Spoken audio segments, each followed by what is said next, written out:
Salut les mecs, j'espère que vous allez bien. Moi perso ça va nickel. Aujourd'hui dimanche, on se retrouve forcément pour les pronos de tonton. Installe-toi confortablement, il y aura 2 combinés et un match avec une répartition des mises, avec un match assez périlleux à jouer. On a pour l'habitude de les passer.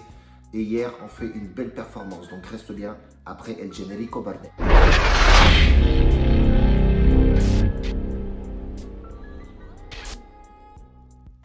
Bon les gars, on va partir sur 2 combinés, un match en sec avec une mise en répartition des mises sur un pronostic qui va être Leeds contre Arsenal. Donc ça va être un match assez périlleux à jouer. Donc c'est pour ça que la répartition est super parce qu'on peut faire un 2 sur 3 bien entendu. On va commencer par les 2 combinés. Ça va être un combiné allemand, donc Bundesliga forcément. On part sur Fribourg-Mayence. Voilà, Mayence qui n'est pas forcément au top. Après, on a 2 équipes qui sont un petit peu dans le mal, forcément. Pourquoi ce match-là? Il m'intéresse parce que voilà, il y a 2 équipes qui doivent se sortir de la zone rouge. Enfin, une plutôt Mayence qui doit se sortir de la zone rouge et Fribourg, mais qui doit justement éviter d'y aller. Donc, on peut voir effectivement dans l'état de forme de ces 2 équipes-là, c'est les 2 équipes qui sont le plus en méforme de ce championnat. On peut voir effectivement que sur le classement d'état de forme, ils sont 16e et 17e. Ils ont des défenses de passoires.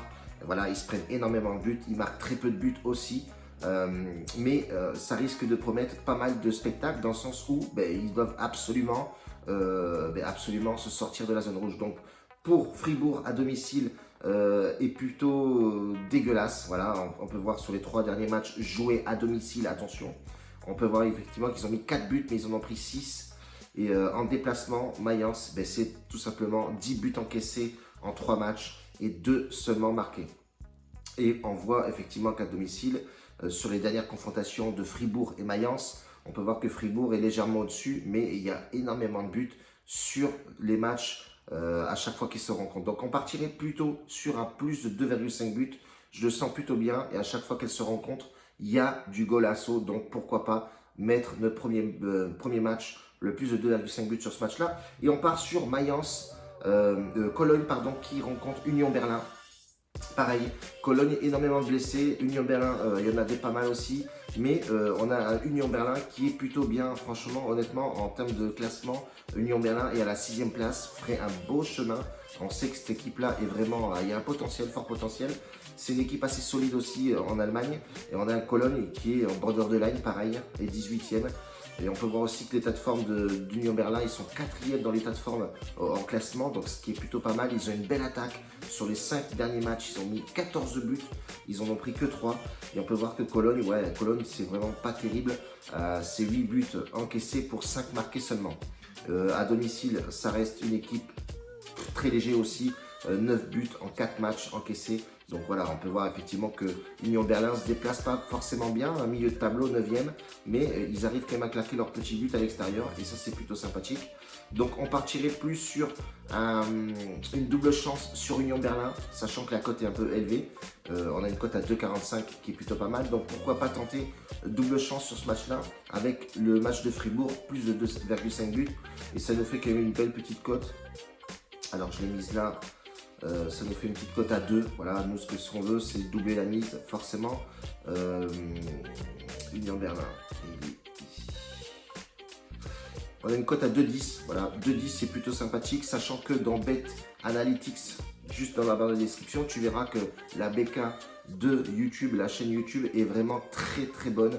Donc voilà, on peut se permettre de balancer un peu plus aujourd'hui, sachant qu'on est plutôt pas mal. Et comme je vous dis toujours, jouez avec votre bénéf. Touchez pas votre capital de départ, c'est la base, bordel.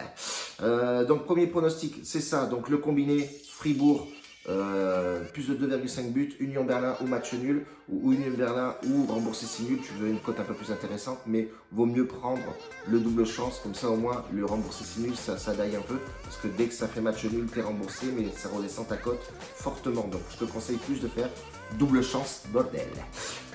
Deuxième combiné, on va partir sur l'Angleterre, si bien sûr ça veut bien, voilà, parfait. Fulham Everton, voilà, ça va être un match assez compliqué, ça va être un match aussi assez dur à pronostiquer dans le sens où, même s'il n'est pas assez dur à pronostiquer, mais ça va être un petit peu périlleux, on va dire. Everton, très très mal au point. Everton, avant la trêve, a perdu 3-1, je pense que c'était contre Man United. Donc il y avait aussi des absents de fortes, des grosses têtes absentes côté Everton, Richardson notamment. Là, apparemment, il revient de ses cartons rouges, de son carton rouge.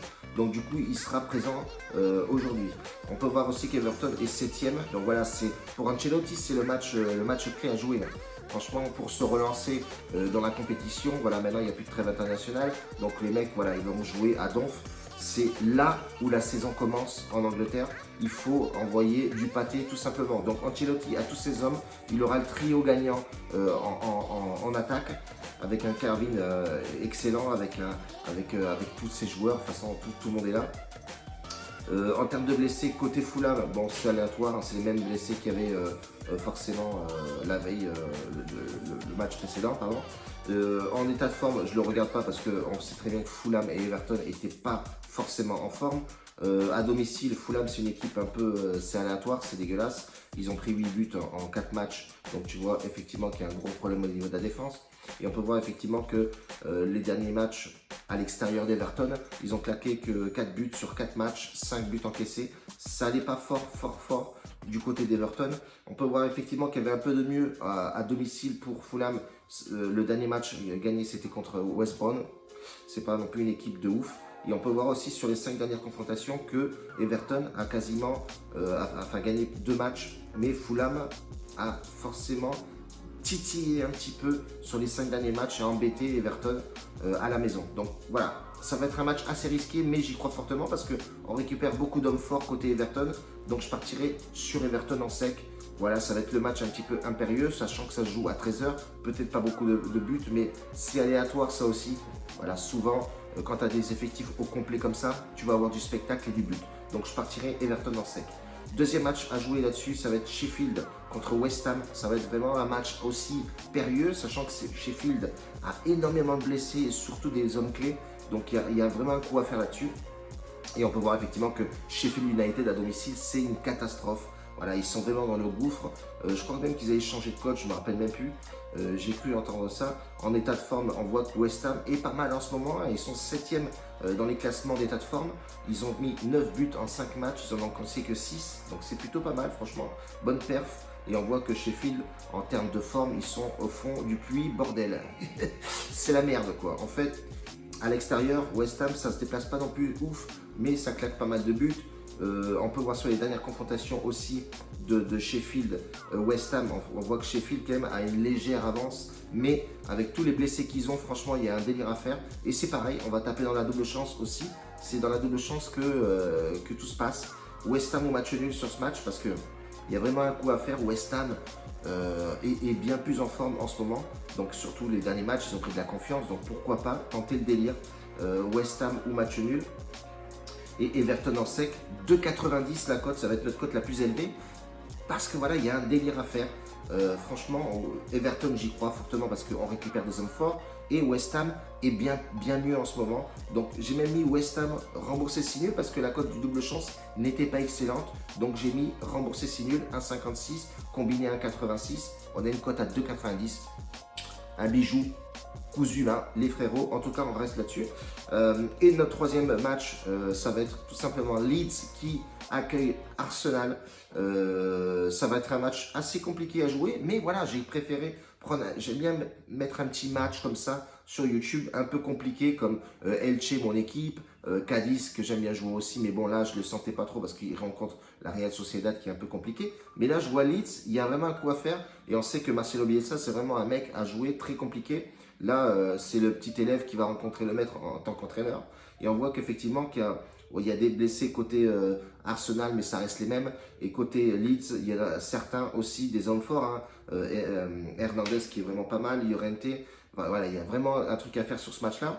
Après, en termes de news, ça reste dans le même délire. On sait que côté Leeds, il y a vraiment un petit gardien français qui est vraiment très bon. Donc, ça peut embêter l'attaque d'Arsenal, même si l'attaque d'Arsenal est bien fournie. Mais je trouve que c'est un peu le foutoir. C'est pas encore calé vraiment bien. Et il y a vraiment un délire à faire dans le sens où les deux équipes sont en méforme. Hein. On voit qu'Arsenal est 13e dans l'état de forme. On voit que Leeds, c'est pareil, avait bien commencé, mais là, ça stagne un peu. Donc il y a vraiment un coup à faire et on voit qu'à domicile, ben, c'est pas forcément la bonne santé côté Leeds. C'est 3 défaites pour un match nul et une seule victoire contre Fulham. Voilà, il y a vraiment un délire à faire et en plus c'est une mini bête noire. Arsenal, franchement, c'est la mini bête noire de Leeds. Ils ont constamment gagné ou fait match nul. Mais je vais jouer l'inverse. Je vais partir sur Leeds et je vais faire une répartition des mises parce que Leeds doit absolument se reprendre. Il y a un délire à faire là-dessus. Peut-être je me trompe, mais on verra ce que ça va donner. Donc on va dispatcher. Pareil, tu l'auras en fin de vidéo. En répartition des mises sur Leeds et sur le match nul. Donc c'est plutôt sympathique. Donc on va faire ça. Tu auras tout en fin de vidéo. Reste bien jusqu'à la fin de la vidéo forcément pour voir tout ce qu'on met en pronostic pour aujourd'hui, bordel. Je te laisse là-dessus. Viens sur Telegram si tu es intéressé sur le VIP. Surtout n'oublie pas, bien sûr, dans la barre de description, viens sur BetWinner. C'est le bookmaker avec des cotes étrangères. Mais franchement, c'est un bijou, tout le monde y va et ils sont satisfaits. Sur le remboursement, c'est pareil. Tu peux retirer et mettre, ça va très rapide. Franchement, tu fais un transfert SEPA et en 3 jours, tu es comme un bookmaker en France, c'est pareil. Donc je te laisse là-dessus, mets-moi un pouce papa et on se retrouve demain pour le débrief et surtout une petite vidéo tranquille.